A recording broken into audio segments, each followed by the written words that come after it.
Jeigu aš turiu įsigalusi galvą, kad aš valgau 1200 kalorijų ir man auga svoris, tai kaip jūs man galite įrodyti, kad aš turiu valgyti daugiau? Kai pajaučiau šitą jausmą, aš supratau, kad kažkas čia negerai. 5 dienas valgau mažiau, ne, tam, kad tą 6 dieną aš galėčiau prisivalgyti. Mama randa ten kur nors už lovos užslėptų šokolado pakelio ir taip toliau. Tai jau yra ne apie patį maistą, tai jau yra apie tai, kas vyksta to vaiko galvoje. Ar saldumynai yra blogi? Nėra čia magijos, kad pasilaikysiu keto ar protarpinio badavimo mitybos strategijos ir aš nusimesiu svorį. Jie tu pradeda laikyti 6-7 metų mergaitės. Ir nesąmoningai nualinsiu save, kad pajaučiu kažkokį dar didesnį skausmą. Nes tik tai lieknus, gražius, myliu. O dabar greit paspausk prenumeruoti ir žiūrėk epizodą toliau.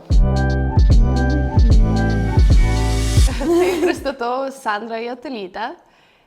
Tai būtent sutrikusio valgymo ekspertę, terapeutę. Šiandien norim pakalbėti būtent apie tai, bet pradėsim nuo pačios psichologijos. Tai kaip į tavo gyvenimą atėjo tas suvokimas, kad viskas yra šiek tiek giliau nei galbūt anksčiau galvojai? Viskas yra šiek tiek giliau tada, kai pats susiduria su sutrikusio valgymo elgesiu ir man atrodo didelė dalis apskritai specialistų, kurie dirba su sutrikusiu valgymo elgesiu, jie turi turėti savo asmeninės patirties, nes mes ne visada galim suprasti, kas vyksta to žmogaus galvoje. Tai šiaip mano svajonė apie psichologiją buvo dar mokykloje, bet matematika ir biologija nebuvo mano stipriosios pusės ir dėl to aš nuėjau truputį kitų kelių, bet kur bus, kur nebus.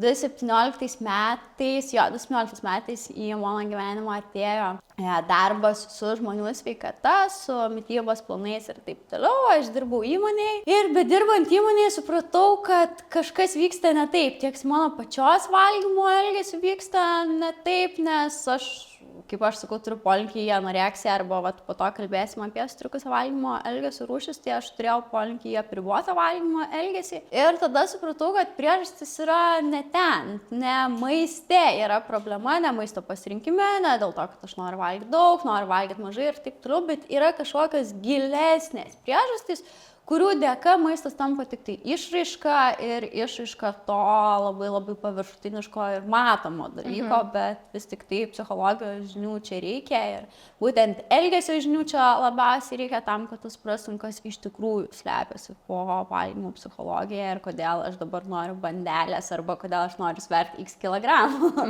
Labai artimi šitie, viską, kad tu išvardinai, labai artima. Ir apie visą tai tu turi realiai projektą, kuris vadinasi Valgau be žalos. Tai gal gali papasakot, kaip iš vis jis atsirado, kaip prasidėjo ir kaip jis padeda žmonėms? Valgau be žalos spalio 1 savaitgalį atšventė 3 metų gimtadienį. Ir istorija tokia, kad kaip ir minėjau prieš tai, aš dirbau įmonėje, sudarinėjau mitybos planus ir atėjo diena X, kai gyvenimas apsivertė aukštyn kojom. Ir dėl vienų ar kitų priežasčių mano ir įmonės keliai išsiskyrė. Ir tada tas įdomiausias psichologinis turbūt momentas, kad aš sėdėjau virtuvėje prie stalo ir sprendžiu dilemą, ką daryti toliau. Arba pasiimu komfortišką variantą, einu saugiai, pasiimu darbo biržą, nes pradirbtas laikas, pasiimu pusę metų, gaunu išmoką ir galvoju, ką veikti savo gyvenimu. Bet kažkaip supratau, kad ne, jau tada ir buvo turbūt tas pirmas stipresnis žingsnis ir pirmas stipresnė psichologijos pažintis su savim. Aš apsisprendžiau bandyti, vystyti tai, ką aš šiek tiek įgavau tos įmonės darbo įmonėje metu ir išsigryninus, kad valgymo psichologija yra stipresnė. Tai kažkaip pasisėmiau 2 merginas ir mums bekalbant iš konteksto išėjo toks pasakymas, kad tu kuri tokias vertybės, kad lygiai atrodo mes mus mokytum valgyti be žalos. Ir nuo tos akimirkos, prieš 3 metus, spalio mėnesį, tas be žalos prilipo ir jis įeina su manim kartu ir pagrindinė projekto vertybė yra, kaip padėti žmogui atpažinti, kad jisai turi tam tikrus sutrikusio valgymo elgesio modelius, galbūt net ir tuos pačius valgymo sutrikimus, ir kaip padėti jam, kad įgauti tam tikrų įrankių, nes to irgi kalbėsim šiek tiek vėliau, kad sutrikęs valgymo elgesys yra tiesiog tam tikros elgesio formos, kuriuo aš net pažįstu. Tai projektas ir neša tą žinutę, kad padėti žmogui atpažinti savo sutrikusio valgymo elgesio formas ir įgyti įrankių, kaip pradėti elgtis sveikai ir be žalos keliauti į norimus pokyčius. O kalbant apie atpažinimą, kaip tu pati atpažinai? Vis tiek aš įsivaizduoju, buvo kažkokia situacija, kad žiūri, kažkas čia ne taip su mano ta mityba, to valgymo elgesiu. Tai ar gali pasidalinti savo istoriją, kada tu supratai? Mano istorija skaudi, aš supratau tik tai tada, kai nuėjęs 25 metų pas gydytojas man pasakė, kad arba sustok tą, ką tu darai. Tai yra, aš valgiau labai mažai maisto, labai daug sportavau ir taip toliau, svėriau 44 kg. Ir man buvo 25 metai, kaip tik buvo nedaug likę laiko iki 25 gimtadienio ir man pasakė, kad jeigu nesustosiu, tai arba cukrinis diabetas bus, arba bus vėžys. Ir tai buvo toks labai stiprus man supurtimas, kad aš darau kažką ne taip, nes jeigu kalbėt apie kaip aš save mačiau, tai net sveriant 44 kg, aš nemačiau, kad su manim kas nors yra negerai. Vat čia į valgymo sutrikimo arba sutrikusio valgymo elgesio temą mes galim krypti, kad mes patys nematom, kad su mum vyksta kažkas ne taip. Mums atrodo, kad mūsų elgesys yra normalus, nes, nežinau tavo patirties, bet tarkim, kažkada paauglystėje vienas realius per dieną buvo norma, nes tu pasiskaitai, ką tau siūlo Google'as, tuo metu ten visokios populiarios mergaičių žurnalai ir taip toliau, ir tau atrodo normalu, kad tu suvalgai vieną realių per dieną, bet po to tu pradedi gauti tokias žinutes, kad arba sustok, arba tau bus blogai, ir tada buvo labai didelis darbas su savo psichologija, labai didelis darbas, nes kas yra sutrikusiu valgymo elgesiu, kad žmogui yra labai sunku pradėti valgyti daugiau. Jeigu aš turiu įsikalus į galvą, kad aš valgau 1200 kalorijų ir man auga svoris, tai kaip jūs man galite rodyti, kad aš turiu valgyti daugiau? Tai šita pusė buvo labai sunki, bet prireikė turbūt kokių pusmečio, gal gerų metų, kol aš susivokiau, kas čia vyksta, ir tada pradėjau sveikti. Bet tada ir buvo tas momentas, kai aš labai stipriai pradėjau ieškoti psichologinių žinių. Kai aš pradėjau ieškoti suvokimo, kaip reikia savo padėti ir kaip save įtikinti, kad tu pradėtum valgyti daugiau. Nes vėl tas įtikinimo momentas, pavyzdžiui, aš tai esu toks žmogus, kuriam jeigu racionaliai paaiškinsiu, kodėl reikia tą daryti, tai viskas bus ok. Aš nesu to, kur per emociją eina ir manęs emocija tu nelabai nupirksi. Bet kai aš pradėjau skaityti vieną straipsnį, antrą straipsnį, kai susipažinau, pavyzdžiui, su tokiu terminu kaip adaptyvi termogenezė, o jeigu paprasta žmonių kalba pasakius, storėju nuo oro, kur nieko nevalgo, bet svoris auga. Ir kai aš supratau fiziologiškai, kas vyksta su žmogaus organizmu, tada supratau, kad ok, reiškia, aš dabar turėsiu tam tikrą etapą, kur aš turėsiu valgyti daugiau, irgi ten, po to prieisim pabaigoje prie merginos laiško apie tą pojūtį, kad aš esu išsipūtusi, nuo didesnio angliavandenių kiekio ir taip toliau. Tai visa tai yra normalu, nes, jeigu aš valgiau 2 sūrelius per dieną ir mano skrandis buvo, kaip aš sakau, prilipęs prie stuburo, net jeigu suvalgysiu 3 sūrelius, man jau automatiškai atrodys, kad tas pilvas yra išsipūtęs. Tai šitas visas dilinimas su savimi, jisai atvedė mane prie to, kad tiek mokslo krista informacija, tiek asmeninė patirtim šiandien aš dirbu su kitais. O tu vis mini valgymo sutrikimai ir sutrikęs valgymo elgesys. Ir tu, net kai mes pradėjom kalbėtis, bendrauti, tu irgi paminėjai, kad labai dažnai žmonės maišo šiuos 2 dalykus. Tai gal gali paaiškinti, kuo tai skiriasi? Taip, tai turbūt tam, kad mes lengviau atskirtumėm, kas yra sutrikęs valgymo elgesys ir valgymo sutrikimai, mes juos dedam į tokias 2 atskiras kategorijas. Jeigu kalbėsim apie valgymo sutrikimus, tai čia yra labai geras pavyzdys, Jeigu aš turiu plaučių uždegimą, aš nuėjau pas gydytoją ir yra tarptautiniam ligų klasifikatoriui tam tikri simptomai, pagal kuriuos gydytojas man pasakė, kad tai yra plaučių uždegimas. Ir viskas, įrašė ten kažkokį koduką ir taip toliau. Tai tiek bulimija nervinė, tiek nervinė anoreksija yra netipiniai valgymo sutrikimai, jie yra labai aiškiai apibrėžti pagal specifinius kriterijus tarptautiniam ligų klasifikatoriui. O jeigu keliaujam prie sutrikusio valgymo elgesio, tai čia prasideda plati paletė, Ir geriausias sutrikusio valgymo elgesį mes pažįstam kaip emocinį valgymą. Tai šitas yra visiems pažįstamas, turbūt visi šitą žino ir taip toliau. Bet vėlgi, tai yra ne vienintelis. Mes turim emocinį, mes turim išorinių aplinkybių nulemtą ir turim apribotą. Tai emocinį mes pažįstam gerai, Man liūdna arba aš jaučiu nerimą, aš einu valgyti. Jeigu mes kalbam apie išorinių aplinkybių nulemtą, tai kaip pavyzdys man irgi labai patinka, jeigu alkana eisi, pavyzdžiui, Lidlą, ne, tai ką pradėsi jausti, užeini Lidlą, kvepia bandelės, o kaip jos skaniai atrodo, kas atsitiks, tu net nenorėsi valgyti, ne, bet tu eisi pro bandelės ir tavo išorinė aplinkybė, kad maistas lengvai pasiekiamas, kai nekvepia, gražiai atrodo, Lidlo bandelį skonį turbūt mes žinom visi, ne? Tai va šitas nulems tai, kad tu valgysi. Ne emocija, bet būtent tas momentas, kad tu labai lengvai tą maistą pasieksi. Ir trečias sutrikęs valgymo elgesys yra apribotas, kuris yra pats skaudžiausias.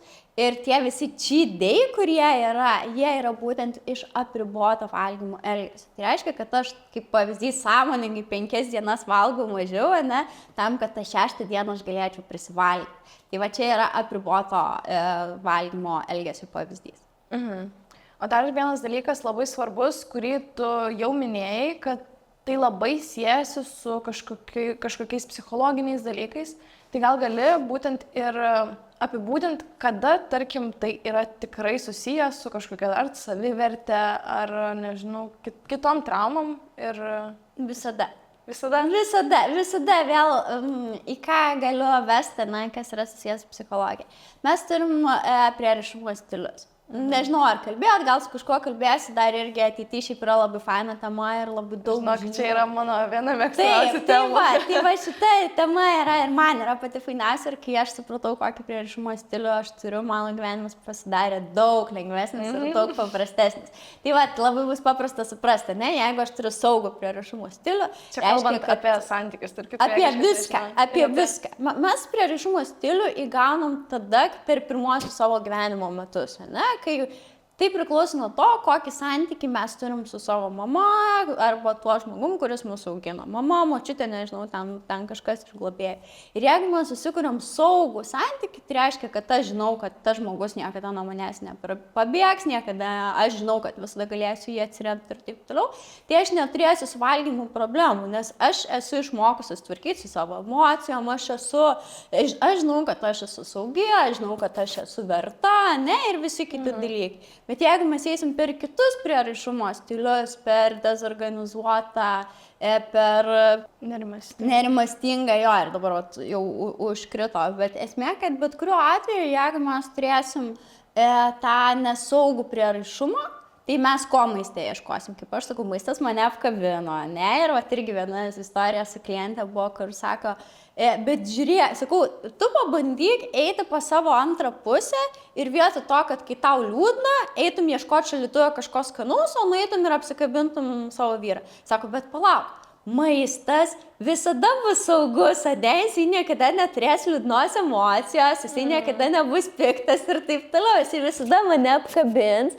man bus šalia saugu, gerai ir taip toliau. Jeigu aš eisiu ieškoti saugumo pas kitą žmogų, aš nežinau, su kokiais emocijais, su kokiais nuotykiai ir taip toliau. Ir mes tiesiog įprantam va, tą savo nesaugumą, savivertę, nerimą ir visus kitus dalykus jau iš vaikystės nusimalšint maistu, nes tu žinai, kad vėl psichologija, nes smegenyse pasigamins dopaminas, pasitenkinimas, malonumas ir taip toliau, ne, man bus saugu, bus gera. Ir dar vienas skaudus labai momentas, ne, kad su fiziniu diskomfortu, pavyzdžiui, persivalgymo jausmu mums yra daug lengviau išbūti negu su tikra priežastim, kodėl aš jaučiu nerimą, baimę ir kažkokią kitą emociją. Tai aš prisidedu į save maistą, man saugu, gera, faino, o visos va tos tikros priežastys, su kuriuom aš atėjau iki to maisto, jos nėra sprendžiamos, bet jos ir veda į tai, kad aš einu kažko skanaus ieškoti ir nusiraminti per maistą. Net nebuvau pagalvojus, kad prieraišumo stiliai ir su tuo siejasi. Labai stipriai siejasi, labai. Jeigu tu jauti nesaugumo jausmą, ne, tai tu ką darysi, jeigu tau yra nesaugu? Ieškosiu saugumo. Ieškosiu saugumo, kur lengviausia jį gauti, kur lengviausia susikurti va tą fizinį saugumą, ne? Tai aš nueinu, pasiėmiau maisto ir aš žinau, kad šita lėkštė dabar yra su manim. Šitas lėkštės turinys yra dabar su manim ir aš susidėjau jį visą į save ir o dar žiūrėk, aš sukontroliavau, ne? Nes pradžioje, kai mes turim sutrikusio valgymo elgesio pradžią, tas yra ir labai apie kontrolės dalykus. Aš įsidėjau tik tiek maisto, aš sukontroliavau, man yra saugu, aš žinau, kokį aš jausmą po to turėsiu ir taip toliau. Ir vat, viskas labai gražiai susiveda į vieną krūvą. Ir iš esmės prieraišumo stiliai turbūt yra viena iš tokių pagrindinių ir kertinių dalių, ant ko statosi sutrikęs valgymo elgesys. Kalbant apie tą kitą pusę, tarkim, apie tada, kai žmonės kaip tik nevalgo, tai irgi yra kitas kraštutinumas, tai ar tiesa, kad, tarkim, tu kaip tik nori save nualint, tarkim, jeigu nevalgysiu, ir nesąmoningai nualinsiu save, kad pajaučiu kažkokį dar didesnį skausmą, nei tuo metu patiriamas stresas, netektis ar panašus dalykai. Čia vėl yra du niuansai ir du momentai. Aš dažnai, kai kalbėsiu per dvi pusės - psichologija ir fiziologija. Tai va ir šitas niuansas, jisai turi dvi pusės. Ir jeigu kalbėsim iš psichologinės pusės, tai viskas yra apie tai, kad taip, pavyzdžiui, aš esu tas nevalgytojas, aš esu būtent to tipo žmogus, kuris save bausdavo per nevalgymą. Dažniau žmonės save baudžia per emocinį valgymą, arba tu toj papasakosiu apie apsidovanojimo pusę, bet aš, pavyzdžiui, buvau linkus save baust per nevalgymą. Bet kaip tu ir sakai, jeigu man yra blogai, tai vėl grįžtu prie savivertės, aš esu neverta, tai aš tada dar nepavalgysiu. Bet maistas mums yra tiek bausmė, tai gali būti apsidovanojimas, Jeigu man yra labai blogai, man yra labai liūdna, tai aš galiu apdovanoti save ir padaryti taip, kad aš bent akimirkai pasijausčiau gerai. Ir yra fiziologinė pusė vėlgi, vėl mes visi kalbam, kad čia stresas yra blogas ir taip toliau. Bet mes turim suvokti, kad mes turim du mechanizmus. Mes turim stresą ir turim distresą. Tai jeigu mes turim stresinę būseną, bet ir ką pati iš pavyzdžių sakei, pavyzdžiui, atsitiko nelaimė, ir mes neįsidėsim kąsnio į burną dėl to, kad įsijungia mūsų atitinkama nervų sistema, kurios metu virškinimo procesai yra sustabdomi. Ir čia yra fiziologinis dalykas ir tas pasakymas, kad stresinis valgytojas arba nevalgytojas yra truputį du atskiri dalykai, nes jeigu yra didelė įtampa, netektis arba, pavyzdžiui, žmogaus nervų sistema yra šiek tiek jautresnė ir jisai tiesiog į mažesnius dalykus gali labai stipriai sureaguoti, tai jisai neįsidės kąsnio į burną. Bet yra kita pusė ir nevalgymas už parasimpatinę, jeigu aš nenoriu visiškai valgyti, tai įsijungus yra simpatinė nervų sistema už stresą yra atsakinga ir tada žmogus nenori valgyti. Bet jeigu aš turiu tą distresinę, lėtinę būseną, kur biškai pastresavau, čia darbe kažkas atsitiko, aš vėl biškai pastresavau,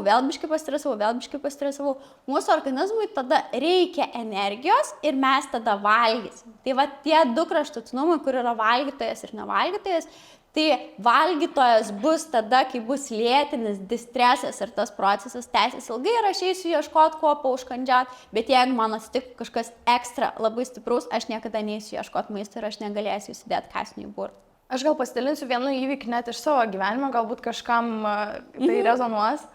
Tai pavyzdžiui, mano situacijoje aš tikrai mėgstu paguosti save, jei kažkoks stresas, pavalgysiu.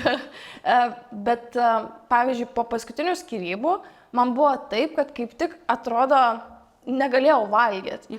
Bet labai keista, nes tada ar tai gali būti, kad tai keičiasi. Ir man po to aš net galvoju apie save, kodėl aš taip darau. Man toks jausmas, kad kaip tik aš save bandžiau nualint ir taip.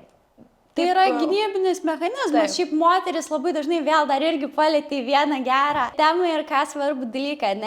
Aš taip, čia po to nežinau, norėsit iškirpsit, norėsit, nes čia detalumai ir smulkmenos prasidės biškai į tavo scenarijų, kad ką mes moteris padarom. Nedaug mūsų moterų yra tokių, negaliu sakyti stiprių, bet emociškai gebančių susitvarkyti. Ir ką mes padarom, apie tai, ką tu pasakai, mes nueinam į aukos arba vaiko poziciją ir dėl tos priežasties mes pasirinkam nevalgyti. Nes kas yra susiję, pavyzdžiui, su ta pačia anoreksija arba su apribotu valgymo elgesiu, mes turim tą momentą, kad mes norim būti maži.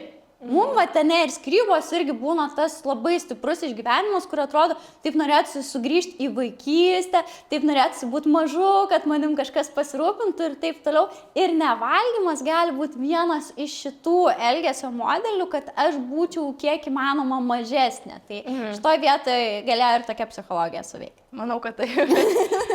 O einant prie vaikystės, tu būtent ir užsiminiai, tai iš esmės, vaikai turi, plius minus kažkokį bent jau numatytą planą, kaip jie valgys, pagal tėvus. Pusryčiai ypatingai net ir mokykla, darželis, tai veda prie kažkokio plano valgymo. Tai jie valgo ir pusryčius, ir pietus, ir vakarienę. Ir kas nutinka, kad jie išsibalansuoja? Aš ne visai sutikčiau su šituo tavo teiginiu, iš tikrųjų, nes jeigu kalbėti apskritai, reikia keliauti dar toliau.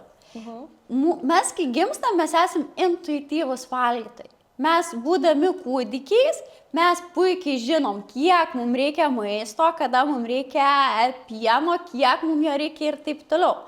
Ir kas atsitinka po to atsiranda va ta aplinkos įtaka, kur tėvai nusprendžia, kad vaikas turi valgyti tiek kartų, mokykloje turi valgyti tiek kartų, grįžęs iš mokyklos turi valgyti tiek kartų ir taip toliau.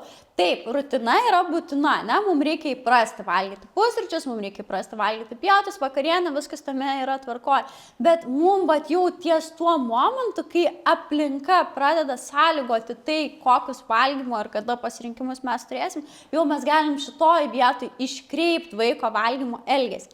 Ir jeigu mama arba tėtis arba tas žmogus, su kuriuo tas vaikas auga ir plus draugės, ne, va čia jau tas biški sekantis kontekstas ir toliau vykstantis dalykai, jeigu tai pradeda kažkokią įtaką vaikui daryti, tada ir išsikreipia valgymo elgesys. Tai va čia yra svarbu, kad mes intuityviai valgom nuo gimimo. Ir aplinka jau po to padaro vienokį ar kitokį poveikį, ne? Ir tarkim, vaikystėje tai yra pirmiausia tėvų valgymo rutina ir jeigu tėvai valgo tik 2 kartus per dieną, tai automatiškai ir vaikas valgys tik 2 kartus per dieną, mes nepriversim jo valgyti 3 kartą.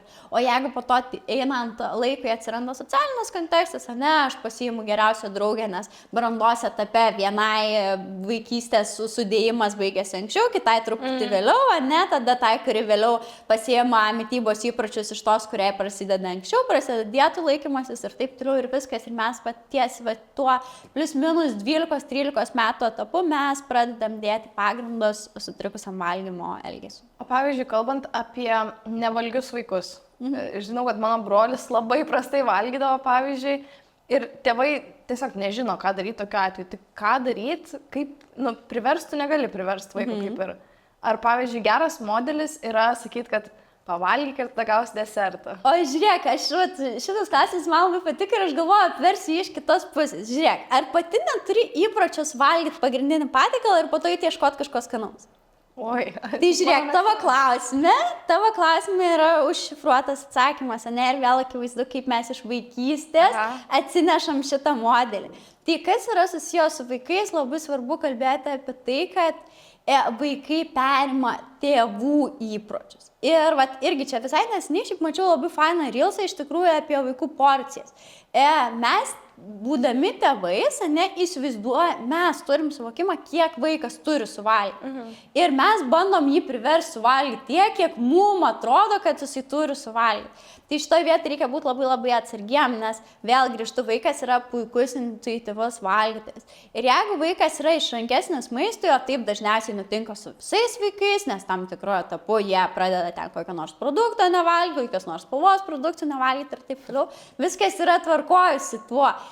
Sunerim tėvam yra verta tada, kai vaikas pradeda nebetitikti savo ūgio ir svorio.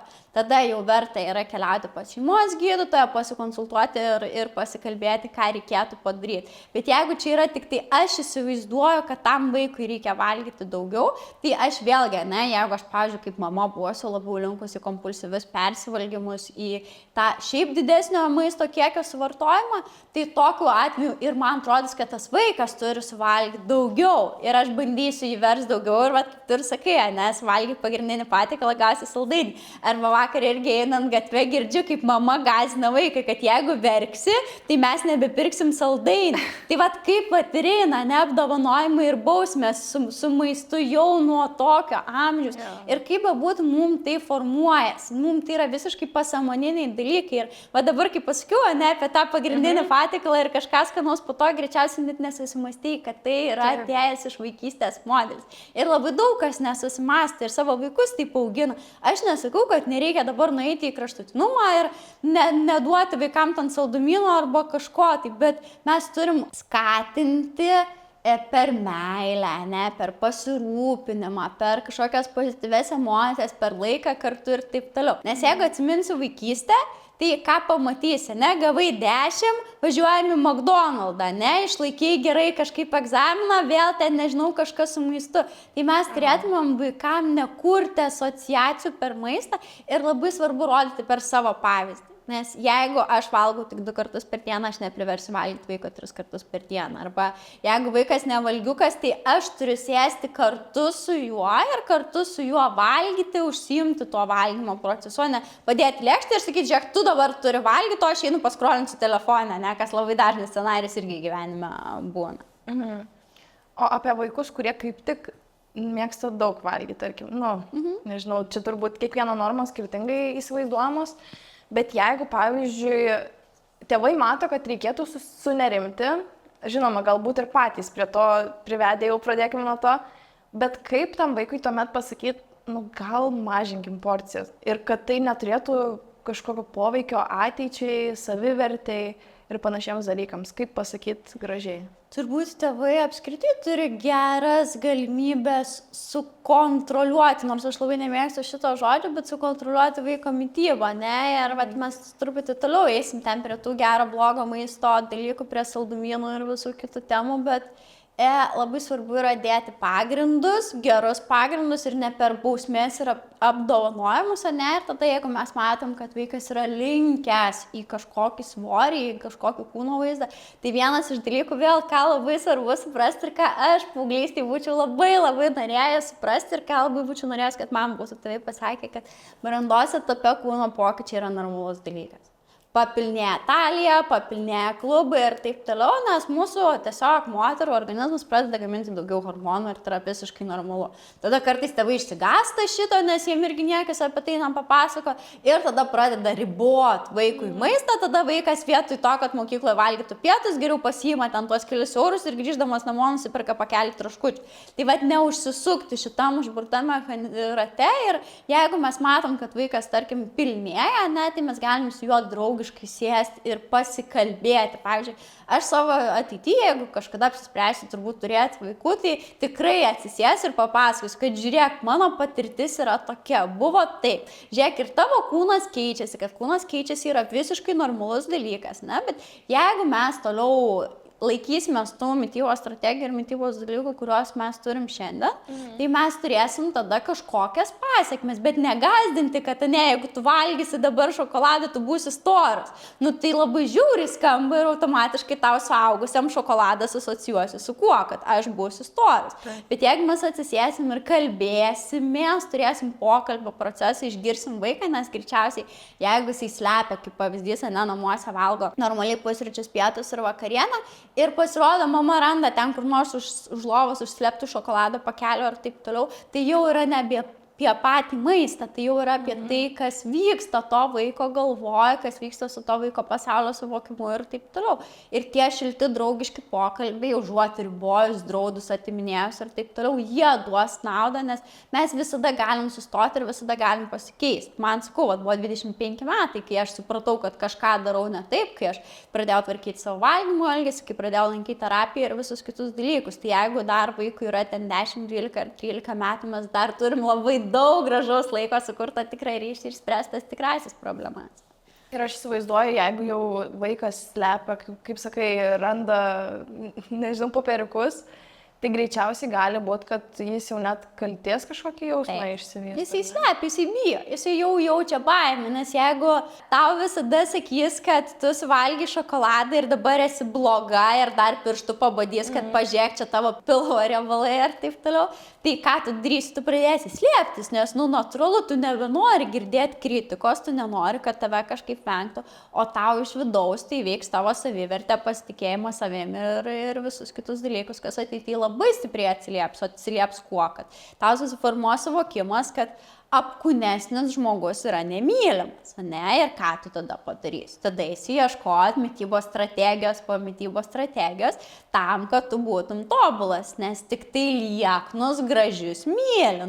Tas vaikystės, ne paprastas, kad paslėpia saldainį į ką po to virsta realiam gyvenimą toliau. Šiandien noriu tave supažindinti su nauju podcast'o draugu Gentle Day. Šią produkciją pati naudoju kone 10 metų ir vienas iš pagrindinių produktų, be kurio tikrai neįsivaizduočiau savo gyvenimą, gyvenimo, tai yra menstruacinės taurelės, o šiandien atradau naujieną, kurią noriu pristatyti ir tau. Tai yra menstruacinės kelnaitės. Jas galima nešioti dviem būdais - su papildomom priemonėm ir be. Kelnaitėse yra patentuotas klinelis, kuris netgi su paketais leidžia jaustis komfortiškai, kadangi būtent tų sparnelių nesimato išorėje, jie pasislepia. Tie sparneliai nestrina į odą ir jos nedirgina. O kas dar labai svarbu, bent jau man asmeniškai, kad tai sumažina pratekėjimo tikimybę. Būtent šios, kurias dabar laikau rankose, yra skirtos miegui. Be abejonės galima nešioti ir dienos metu, kadangi dėl storesnio klinelio galima nešioti ir be jokių papildomų priemonių. Ir ką tikrai labai svarbu paminėti, kad šios kelnaitės sugeria tiek pat kaip 6 tamponai. Ir dar vienos menstruacinės kelnaitės, tačiau šios yra skirtos būtent sportui ir aktyviam laisvalaikiui. Jos tinka sportuojant, kadangi yra su trumpesne apsauga nugaroje, kad mažiau prakaituotų. Ir šios kelnaitės taip pat sugeria tarsi 5 tamponai. Labai svarbu, kad yra grąžinimo ir keitimo galimybė, o dabar Gentle Days siūlo nuolaidos kodą, kuriuo labai kviečiame pasinaudoti. Dar buvau minėjus valgymas 3 kartus per dieną ir 2 kartus per dieną. Tai kaip aš suprantu, normalus valgymas yra 3 kartus per dieną ir ar yra kažkoks ir kitoks variantas? Ar iš vis yra gal sveikų net dietų klausimas, pavyzdžiui? Jo, galėsim tuoj prieiti prie sveikų dietų klausimo, bet vis tik tai kiek informacijos aš paskaityčiau ir kiek dalyko aš besidomėčiau, aš galtinio variantą prieinu prie scenarijaus, kad 3 pagrindiniai patiekalai per dieną turėtų būti. O kiek užkandžių bus, viskas priklauso nuo įpročio, ne? Jeigu aš esu linkęs užkandžiauti, gal aš geriau tada turėsiu 3 pagrindinius patiekalus ir 2 užkandžius, ta 5 valgių strategija per dieną. Bet, pavyzdžiui, aš turiu klientų, kurie labai nemėgsta valgyti 5 kartus per dieną, nes jie sako, aš visada turiu galvoti apie maistą, ne? 2 valandas praėjo ir aš jau vėl turiu eiti ieškoti, ką valgyti. Tai tas valgių skaičius per dieną jis yra labai individualus dalykas. Ir jeigu, pavyzdžiui, vėlgi aš žinau, kad aš pavalgiu darbę pietus, aš po darbo važiuoju namo ir visada parduotuvėje prisiperku skanukų kokiu nors. Tai gal aš geriau prieš išvažiuojant iš darbo turėsiu užkandį, būsiu soti ir iš tos emocijos arba to išorinio aplinkybių nulemtą valgymo elgesio, aš jų neprisipirksiu. Tai ta pažintis su savim ir savo įpročių peržiūrėjimas, jisai ir pasakys, kiek kartų reikėtų valgyti per dieną, bet aš manau, kad 3 valgiai turėtų būti. O jau toliau visa aplinkinė rutina dėliojasi pagal žmogaus gyvenimo būdą. O keliaujant prie tavo klausimo sveikų dietų, tai vėl, mano suvokimu, mitybos planas arba dieta gali būti labai geras įrankis, ir jisai gali padėti siekti rezultato X su sąlyga, kol tai netampa kažkokiu obsesiniu dalyku. Jeigu aš pasilaikiau mitybos strategijos, nusimečiau ten kaip pavyzdys 3 kg, man juos ten 3-5, nežinau, bet man juos pavyksta be problemų išlaikyti, ką šiaip tyrimai sako, kad 80-90% dietos pagalba numesto svorio per metus sugrįžta. Tai čia vėl klausimas, bet jeigu tu pasirenki kažkokią mitybos strategiją ir tau puikiai sekasi jos laikytis, tu nusimeti į norimą svorį, tu jį išlaikai ten 2, 3, 4, 5 metus ar visą likusį gyvenimą, dietai nėra nieko blogo. Arba, aš labai nemėgstu to dietą, aš sakau mitybos strategija, man kažkaip tos sąvoka labiau patinka.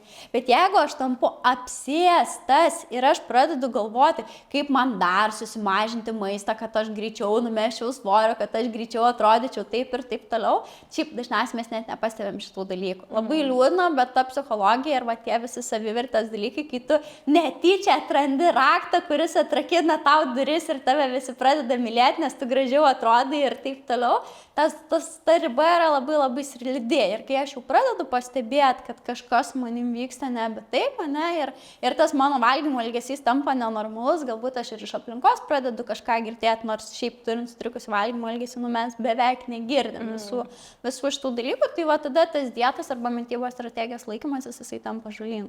Būtent kalbant apie tą išorę, apie išorinius dalykus, kuriuos mes girdim, pavyzdžiui, paauglystėj, Aš įsivaizduoju, kad labai daug, ypatingai greičiausiai merginų, būtent ir atranda tuos kažkokius gal nesutrikimus, būtent to... Sutrikusio valgymo elgesio. Tai būtent tas sutrikęs elgesys turbūt ir gal net ir sutrikimai iš tikrųjų prasideda, ar ne? Ir sutrikimai, tiek valgymo sutrikimai, tiek sutrikęs valgymo elgesys dažniausiai prasideda paauglystėje. Ir būtent plius minus va tie 12-13 metų, kada mes pradedam bręsti, nors iš tikrųjų, kai teko skaityti paskaitas mokyklose, statistika šiaip yra labai liūdna ir yra tyrimų, kurie sako, kad dietų pradeda laikyti 6-7 metų mergaitės. Taip, tikrai yra tokios statistikos, šiaip su Lietuva tokios statistikos yra mažiau, bet jeigu kalbėti tą plačiąją prasme ir plačia statistika, kur yra susijus su mūsų suvokimu apie kūno vaizdą, jinai yra labai skaudi. Tai brandos etapas, tas paauglystės etapas, jisai dažniausiai ir būna ta vieta, kur sakau, jeigu man kas nors prieš, kiek čia dabar jau 29, tai prieš 13, kiek čia metų būtų pasakęs, kad brandos etapų kūno pokyčiai yra normalus dalykas, greičiausiai aš nebūčiau nuėjęs ten, kur aš nuėjau, nes aš asmeniškai negirdėjau gal labai stiprių patyčių, bet mano pačios suvokimas apie savo kūno vaizdą jisai buvo iškreiptas ir tai prasidėjo būtent, nežinau, ten 12-13 metų. O būtent kalbant apie statistiką, ar yra kažkokie, tarkim, aiškus skaičiai, kiek žmonių būtent turi tiek tos sutrikimus, tiek tą sutrikusią valgymo elgseną? Ir, pavyzdžiui, aš asmeniškai įsivaizduoju, kad pas moteris būna dažniau, bet gali būti, kad aš klystu, tai įdomu. Esi šiaip visiškai teisi, moteris sutrikusių valgymo elgesį turi gerokai dažniau negu vyrai, nes moterim įrodinėti gyvenime mūsų galvose susikurtus dalykus atrodo yra daug sudėtingiau, ne, ir mes turim atitikti kažkokius savo galvose susikurtus ir visuomenės neva primestus standartus, tai dabar jeigu kalbėti apie valgymo sutrikimus ir sutrikusių valgymo elgesį, čia yra du atskiri dalykai, ne, tai su sutrikusiu valgymo elgesiu yra apskritai sunku būtų išvesti kažkokią statistiką, nes žmonėm labai liūdna, darbo patirtis yra tokia, kad žmonėm yra labai liūdna turėti emocinį valgymą, nes jiem atrodo, kad tai yra norma.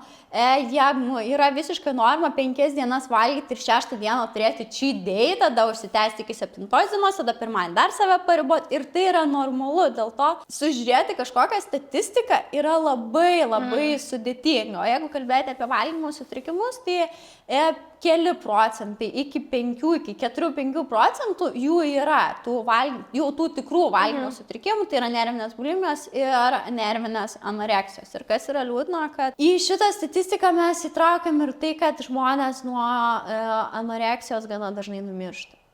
Šitie valgymo sutrikimai, ir kitas dar stiprus momentas, kad dažnai anoreksija perauga į bulimiją, nes labai ilgai išlaikyti mažą kūno svorį ir badauti yra sudėtinga, dėl to mes pereinam į persivalgymus ir turim tą kitą pusę. Tai statistika yra tokia, kad plus minus 4-5 procentai turi moterų šitą valgymo sutrikimą, apie vyrus pasakyti, apie vyrus berods, jeigu gerai paminu, apie 1 procentą, tik tai tai yra, kas turi valgymo sutrikimus. O sutrikus valgymo elgesį jau sakau, čia toks neapibrėžtas dalykas ir tą paskaičiuoti būtų sudėtinga. Ir dar jeigu kalbėti apie sutrikusį valgymo elgesį ir statistiką, tai aš su klientais, kai dirbu, mes visada nusistatinėjam, kurie sutrikus valgymo elgesį žmonės turi, nes pagalbos būdai tada yra skirtingi. Tai šiaip galiu pasakyti, kad išorinė aplinkybių nulemtas valgymo elgesys dominuoja, nes, pavyzdžiui, mano ir bakalauro darbų studijų procese buvo irgi būtent apie sutrikusį valgymo elgesį ir aš irgi nustatinėjau populiacijoje, tai irgi išorinė aplinkybių nulemtas valgymo elgesys, tai tas bandelės iš Lidlo,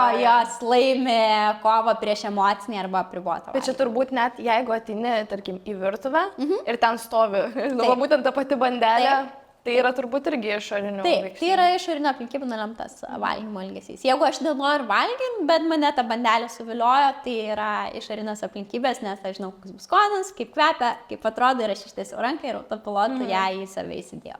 O sakai, yra skirtingi tie gydymo būdai, tai kokie yra? Jeigu kalbėsim apie, turbūt Netinka savoka gydymo būdai, ne? Nes jeigu mes kalbam apie valgymo sutrikimus, nervinę anoreksiją ir bulimiją, ten jau yra gydymas. Ir susitrikusi valgymo elgesį yra kognityvinė elgesio terapija, su kuria aš ir darbuojuosi ir mes keičiam žmonių elgesį.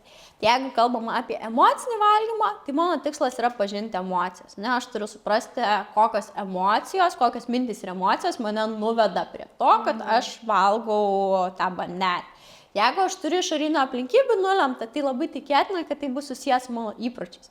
Geras pavyzdys irgi, nežinau irgi kiek pas pačiai yra susikūręs toks scenarijus, bet penktadienio vakaras po visos sunkios savaitės ant sofos prie serialo man reikia traškučių, popkornų, šokolado, guminuko ar kažko kito, ne? Tai va čia yra tam tikra įpročių seka, kuri mane nuveda prie išorinių aplinkybių nulemto valgymo elgesio ir vadinasi, aš turėsiu dirbti su įpročiais savo. O jeigu aš turiu apribotą valgymo elgesį, tai aš jau turiu tam tikrus, kaip aš sakau, dietinio mąstymo įsitikinimus apie maistą, ne? Kad aš nevalgysiu angliavandenių dėl to, kad jie yra blogi, aš savo leisiu valgyti tik tai ten 1000 kalorijų, nes tik tie galima ir taip toliau. Ir tada jau darbas vyksta su žmogaus įsitikinimais apie maistą ir su tuo dietiniu mąstymu. O tuomet einant prie sutrikimų, tai tu ir minėjai bulimiją ir anoreksiją. Ar yra dar kitų sutrikimų, ar čia yra tokie? Čia yra du pagrindiniai. Ir dabar jau vėlgi, mūsų sveikatos sistema truputį atsilieka šitoje vietoje, nes jau yra atnaujintas ir tarptautinis ligų klasifikatorius ir yra tam tikra psichikos sveikatos klasifikacija, tai ten yra kompulsyvaus persivalgymo sutrikimas, tas vadinamas binge eating disorder, kur per trumpą laiką aš suvalgau labai daug maisto, galiu per valandą suvalgyti 10 milkų šokoladų. Ir klientų patirty tokių tikrai turėjau, kur taip atsitikdavo. Tai vat mes turim dar vieną valgymo sutrikimą. Bet pas mus Lietuvoje yra dirbama su bulimija ir su anoreksija. Gal gali plačiau papasakoti būtent apie tos sutrikimus? Tai anoreksiją mes turėsim tada, kai mes turėsim labai stiprų polinkį į mažą kūno svorį. Mes darysim viską, kas yra įmanoma. Mes savo mąstymą iškreipsim taip, kad mes išlaikytumėm kiek įmanoma mažesnį kūno svorį. Ir va čia prasideda tas atidusis valgytojas arba ortoreksija, kur aš ten galiu sau leisti tik labai ekologiškus produktus. Šitoje vietoje su anoreksija, kai mes kalbam, kas vat ir tėvam gali būti ženklas pradėti atkreipti dėmesį, kad vaikas linksta į kažkokį sutrikusį valgymo elgesį, kas ateity gali peraugti valgymo sutrikimus, tai labai dažnai yra mėgstamas vegetarizmas. Mes vėl susirandam labai gerų būdų, kaip susitaupyti kalorijų ir polinkis į tai, jeigu nėra kažkokių tikrai fizinių priežasčių, gali būti irgi ženklas, kad mes keliaujam link anoreksijos arba link apriboto valgymo elgesio, po to keliaujam link anoreksijos. Tai vat, kas yra susijęs su anoreksija, mes turėsim mažą kūno svorį ir visus manomus būdus, kaip tą mažą kūno svorį išlaikyti. Išsportavimas irgi šitoje vietoje veikia. Jeigu mes matom, kad vaikas pavalgė ir eina daryti atsilenkimo, nes paauglystėje čia irgi, nežinau, ir mano patirtis irgi kažkada paauglystėje buvo tokia, šitas mechanizmas irgi kažkada žaidė, tai ten suvalgai kažkokį šokoladą ir kažką ir tada eini išsportuoti. Tai va, tai čia irgi galim linkti link anoreksijos pusės. O jeigu mes kalbame apie bulimiją, tai tada mes turim normalų kūno svorį ir šitą pamatyti yra sudėtingiau ir dirbti su bulimija yra sudėtingiau, nes dažniausiai kūno svoris būna normalus, bet žmogus yra linkęs šalinti maistą. Tai reiškia, arba išvemia maistą, arba jisai gali vartoti vidurius laisvinančius vaistus, arba jisai gali vartoti skysčius varančius vaistus, gali rinktis lygiai tą patį išsportavimą kaip kalorijų išdeginimo būdą, bet tai yra apie tai, kad aš suvalgau ir po to kažkaip tą maistą šalinu. Tai jeigu mes jau netgi pradedam pastebėti, kad vaiko, pavyzdžiui, arba paauglio krumpliai yra pabraižyti, jeigu pradedam čia kažkur aplink lūpas pastebėti kažkokius pokyčius, tai gali būti apie tai, kad žmogus yra linkęs kišti pirštus, išsipemti ir jau tai yra pažengus stadija ir reikia labai stiprios pagalbos, nes jeigu kalbėsim vėl apie valgymo sutrikimus, tai čia mums yra labai svarbu, kad čia jau šito gydymo procese labai dažnai dalyvauja ir psichiatras, nes gali prireikti ir medikamentinio gydymo, ir stacionaraus gydymo valgymo sutrikimų centre ir taip toliau. Čia jau yra truputį kita pusė ir ją spręsti jau nebėra taip paprasta ir dar turbūt ką svarbu pasakyti, kad tiek valgymo sutrikimai, tiek sutrikęs valgymo elgesys yra iš esmės visam gyvenimui. Mes turėsim išmokti su jais gyventi, ne? Kaip nuo priklausomybių mes nepasveikstam, mes išmokstam su jom gyventi, tai prieš valgymo sutrikimų ir sutrikusio valgymo elgesio mes turėsim užsiimti savistabą, mes visada turėsim žinoti, kaip aš sakau, savo triggerius, savo taisyklės, kurių mes turim laikytis tam, kad mes tiesiog nebetkristume. O pavyzdžiui, paveldimumas, ar ne? Ar yra toks dalykas kaip su alkoholizmu? Tikrai galima paveldėti, ar su tais pačiais valgymo sutrikimais galime paveldėti? Tyrimai sako, kad didesnį polinkį į valgymo sutrikimus turės tie, kurių šeimoje valgymo sutrikimų buvo. Jeigu mama turėjo anoreksiją, tai tikėtina, kad ir dukra gali būti linkusi anoreksiją. Ir dar vienas įdomus, ką apie alkoholizmą paminėjai ir irgi prisiminimai iškilo, kad jeigu šeimoje, pavyzdžiui, tėvai turėjo problemų su alkoholiu, buvo priklausomi nuo alkoholio, tai vaikas, ypač dukra, gali būti ir linkusi anoreksiją. Tyrimai sako, kad tokios sąsajos yra tarp alkoholizmo ir po to dukrų polinkio į būtent anoreksiją. O dabar norėčiau su tavimi pereiti prie laiško, kurį gavom. Tai jis būtent ir susijęs su bulimija, apie kurią jau kalbėjom šiek tiek. Sveikstu nuo bulimijos, jaučiu padidėjusią angliavandenių norą, suvalgau jų tikrai per daug. Nuo ko rekomenduotum pradėti tvarkytis? Turbūt pirmas dalykas, ką reikėtų šitoje vietoje padaryti, tai yra pirmiausia terapija, ne? Nes tas, aš kai skaičiau tą laiškelį, irgi tai pirma mintis, kuri dėliojasi visam šitam scenarijui, yra apie tai, kad kai mes turim valgymo sutrikimus arba sutrikusi valgymo elgesį, mūsų suvokimas apie maisto kiekį yra labai iškreiptas. Ir vienam tas daug suvalgiau gali būti 2 juostelės milko šokolado, nes aš buvau į galvą įsikalus, kad aš suvalgysiu tik vieną, o aš suvalgiau 2, tai automatiškai man jau atrodo, kad aš per daug suvalgiau, kitas gali suvalgyti 5 plyteles šokolado per tą patį laiką. Tai va šitoje vietoje mums labai svarbus įsigilinti į situaciją ir kitas dalykas, vėlgi, aš šitam laiške labai linkčiau link konteksto, kuris mane privedė prie bulimijos arba anoreksijos, nes vėl dar viena yra didelė problema mūsų visuomenėje, kad mes esame labai linkę prisiklijuoti savo valgymo sutrikimo etiketes arba sutrikusio valgymo elgesio. Galbūt šituo atveju yra diagnozė. Jeigu žmogus turi diagnozę, tada viskas yra labai aišku ir labai paprasta, ne? Ir tada šitam scenariuje aš kvieščiau keliauti pas terapeutą, keliauti pas mitybos specialistą ir šitų 2 žmonių komandos dėka arba valgau be žalos dėka, nes aš tiek su pačiais planais dirbu, tiek su psichologija, mes galim surasti tą aukso viduriuką ir išspręsti šitą problemą. Jeigu čia yra scenarius, kur žmogus pats savo prisiklijavo bulimijos etiketę, tai tada jau mes turėtumėm apskritai įsigilinti tą visą kontekstą ir pasižiūrėti, kokia iš tikrųjų čia yra problema ir galbūt mes turim tiesiog tos kompulsyvius persivalgymus ir tada dietinio mąstymo įsitikinimus, kad aš labai daug maisto suvalgiau, kad aš suvalgiau tai, ko buvo negalima ir taip toliau. O kalbant apie angliavandenius, tai kaip iš tikrųjų atsikratyti to noro tokį, jeigu iš tikrųjų jis...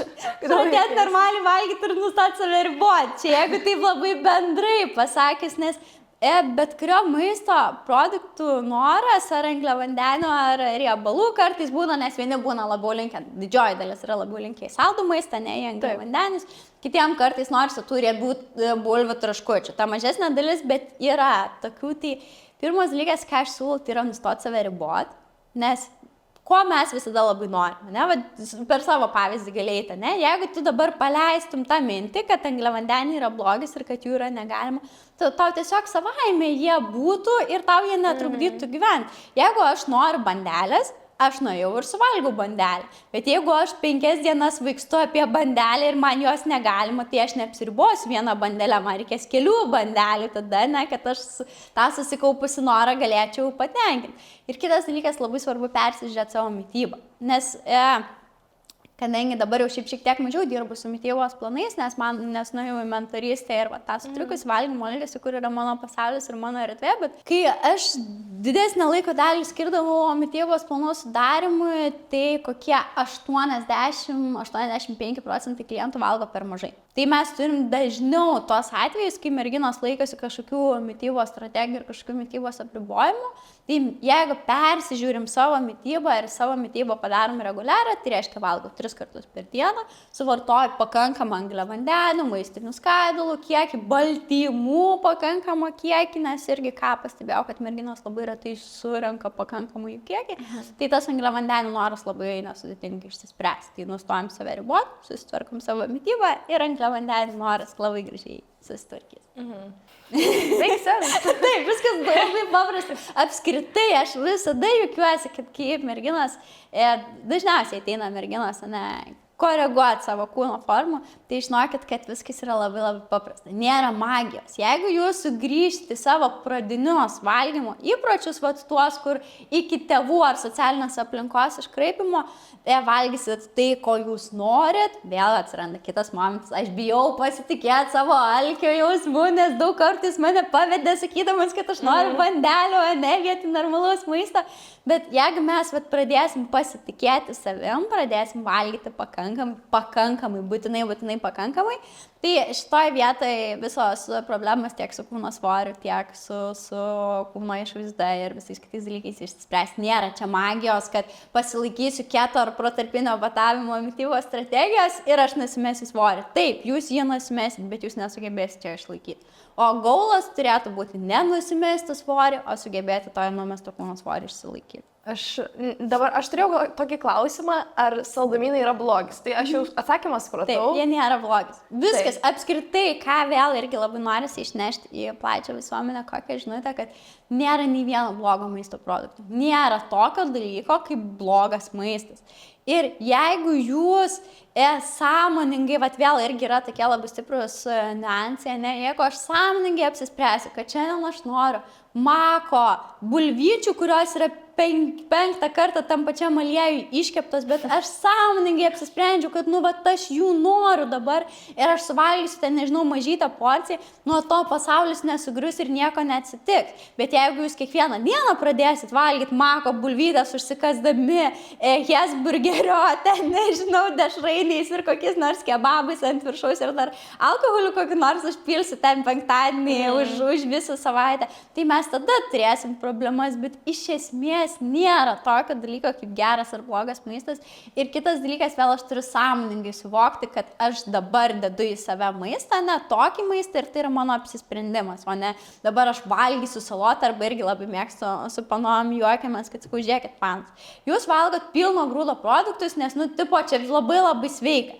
Bet kai jūs pratrūkstat, ką jūs darot, einat kvietinių bandelių valgyti. Tai kur yra logika, paprasčiausiai, jeigu aš per prievartą valgau pilno grūdo makaronus, o po to ateinu tų gerų, greitų angliavandenių valgyti. Tai tokie labai labai paprasti dalykai su tuo maisto ribojimu ir su tuo maisto skirstymu. Mintyse užkibo ta mintis, kai tu pasakai, kad reikia tiesiog pamiršti tą įsitikinimą, kad, tarkim, saldumynai yra blogis ar bet koks produktas.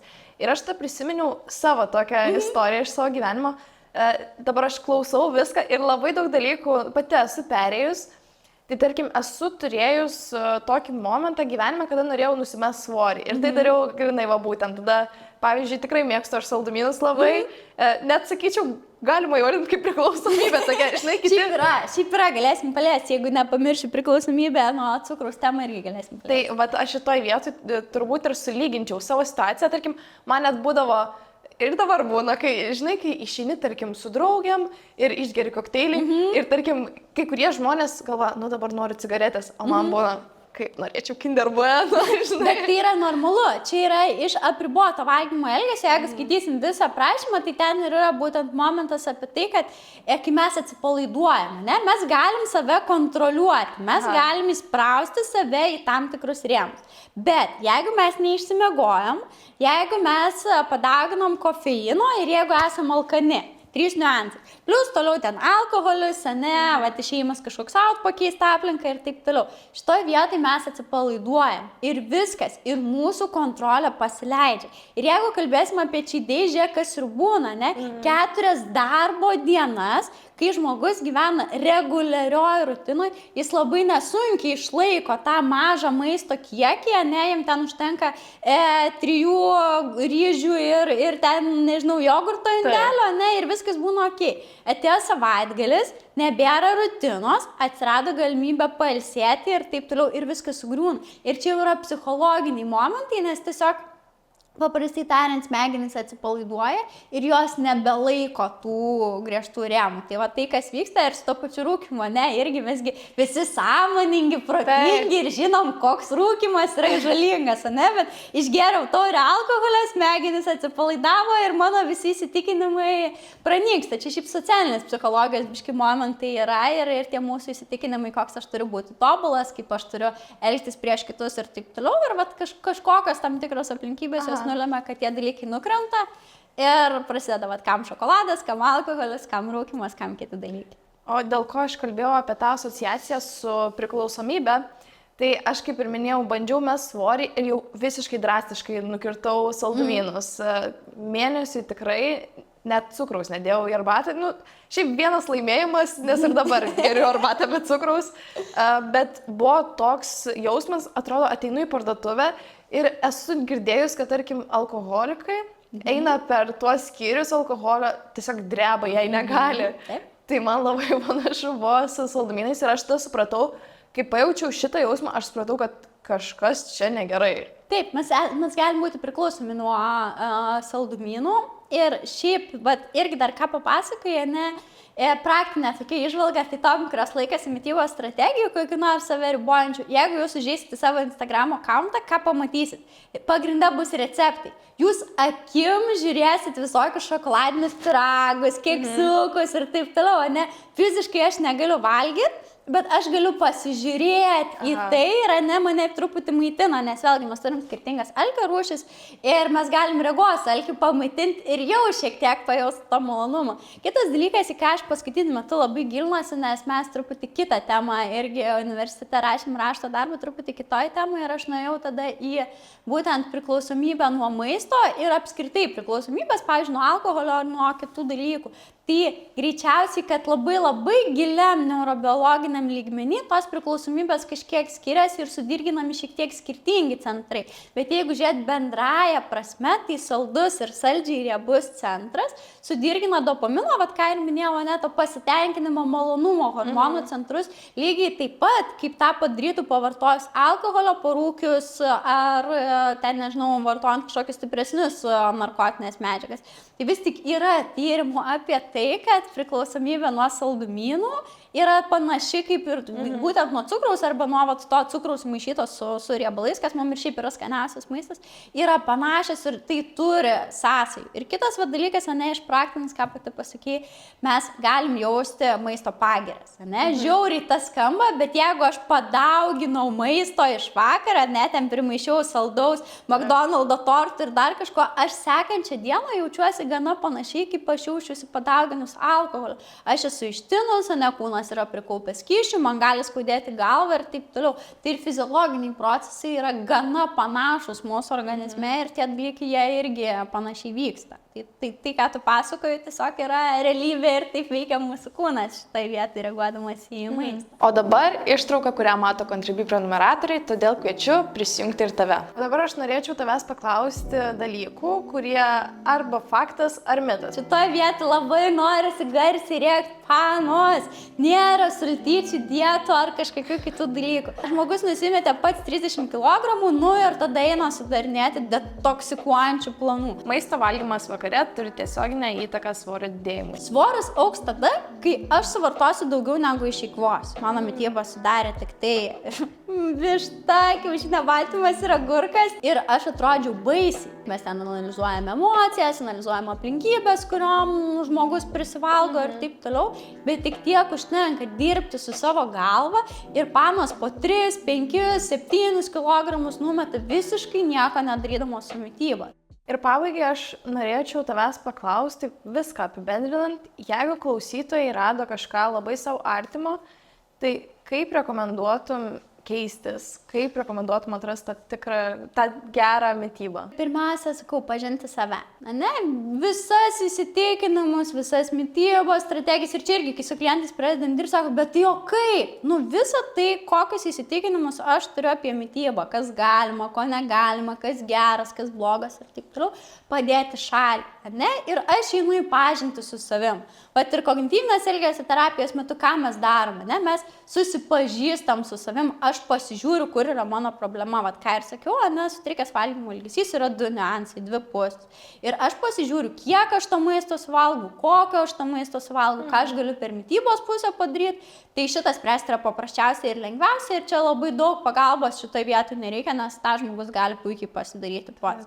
Ir jeigu man tik to užtenka, tik šito pusę išsispręsti užtenka, viskas valio, važiuojam toliau, aš turiu reguliarią mitybą, aš turiu subalansuotą mitybą, aš turiu fizinį aktyvumą, tarp visko, kai pradedi sportuoti ne dėl to, kad numestum svorį, o dėl to, kad tau yra faina, irgi labai viskas kardinaliai pasikeičia, tai aš išsiugdau įpročius ir nieko blogo, kad aš sąmoningai tą bandelę prie kavos valgysiu, nes mano visa mityba yra subalansuota ir jeigu aš valgysiu truputį daugiau cukraus, nieko nuo to neatsitiks. Ir tada lieka ta kita didesnė pusė, nes jeigu aš turiu polinkį į sutrikusį valgymo elgesį, tai automatiškai kažkas gyvena mano viduje. Gal aš turiu padidintą nerimą, gal aš turiu perfekcionizmą, gal aš turiu nesaugų prieraišumo stilių, gal yra žema mano savivertė, gal yra kažkokių kitų su psichologija susijusių dalykų, kuriuos aš per tą tobulą kūno vaizdą bandau kompensuoti. Tai jeigu aš matau, kad tai yra labiau iš tos psichologinės pusės, tada jau reikia kreiptis į specialistą ir ieškoti pagalbos, kuris man padėtų visus tos dalykus atsikasti, išspręsti tikrąsias priežastis, nes aš pripažinus, kad turiu nesaugų prieraišumą, aš išsisprendžiu viską, kas buvo susijęs su valgymu, nes aš savo bandymų būti labai liekna ir tobula bandžiau siekti meilės tokiu būdu, nes mano tas laikmetis dar buvo toks, kur tobuli žurnalo viršeliai, kur tik tobulom sekasi ir taip toliau. Ir aš galvoju, okei, aš susiribosiu savo mitybą, aš susirasiu, kas mane mylės ir taip toliau, nes man to labai stipriai trūko. Aš tai išsisprendžiu viskas, jau keli metai yra pasibaigusios visas problemos su valgymu ir nori valgai pizzą, nori valgai ten, nežinau, vištieną su kažkuo, nori valgai ledus, nori geri kavą ten su bandele ir taip toliau. Tai tas 2 pusės išsprendus mes galim turėti tobulą ir ilgalaikį rezultatą. O dabar norėčiau paklausti to paties klausimo, kaip klausiu visų, bendrai apie psichologiją. Tai šiaip ar turi tokį patarimą, gal jeigu ne patarimą, tai knygą kažkokią ar kažką, kas pagerino tavo psichologinę savijautą? Mano psichologinė savijauta, ir dabar, kai pasakau, kai kalbėjausi, jums labai pagerino knyga tik vienas dalykas. Nuėjus ir pradėjus ir į pokyčius, lygiai taip pat, ką mes darom, kokią didelę klaidą mes darom viską. Ne, aš keisiu ir mitybą, ir fizinį aktyvumą, ir dabar cukraus nevalgysiu ir taip toliau. Daryti po vieną dalyką, išsigryninti vieną esminį momentą, arba, pavyzdžiui, nerimas, irgi. Koks vienas trigeris yra mano nerimo? Savivertė, koks vienas dalykas man yra pats baisiausias, kur aš jaučiu žemą savivertę. Ir viskas, ir su tuo dalyku vienu dirbti. Ta knyga, tarp kitko, labai gražiai irgi apie įpročius rašo, kad aš pasiimu vieną įprotį ir įpročiui suformuoti naujam, mums reikia 66 dienų. Ne 4 savaičių, bet ten iš vis pagal įprotį labai priklauso, kai kuriam ir kelių metų reikia. Bet šiaip 66 dienos. Pasiėmiau vieną dalyką, reguliariai valgysiu. Ir 2 mėnesius nuosekliai darau tą patį, kol tai auga į mano kažkokį vidinį, nežinau, su nerimo, pasiimu nerimą, reiškia, man reikia savistabos. Pasiimu ir 2 mėnesius gražiai diena iš dienos pasirašau, kas tą dieną buvo mano nerimo šaltinis. Ir dar vienas svarbus labai dalykas - daryti.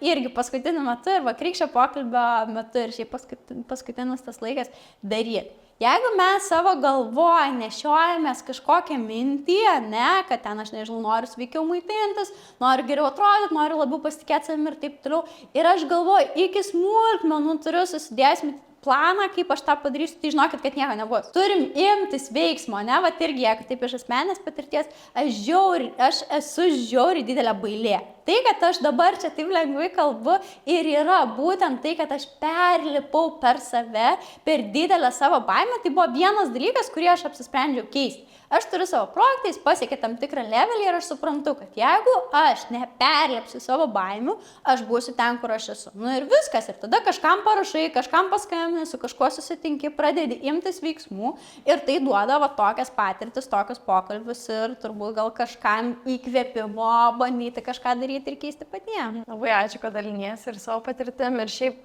ačiū tau už pokalbį, buvo tikrai įdomu. Kaip ir sakiau, pačiai labai daug apmąstymų kilo po mūsų pokalbio. Tai tikrai visus labai kviečiu apsilankyti Valgo be žalos ir aš tikiu, kad ir kitiems tai duos naudos. Ačiū tau ir ačiū už galimybę dalinti.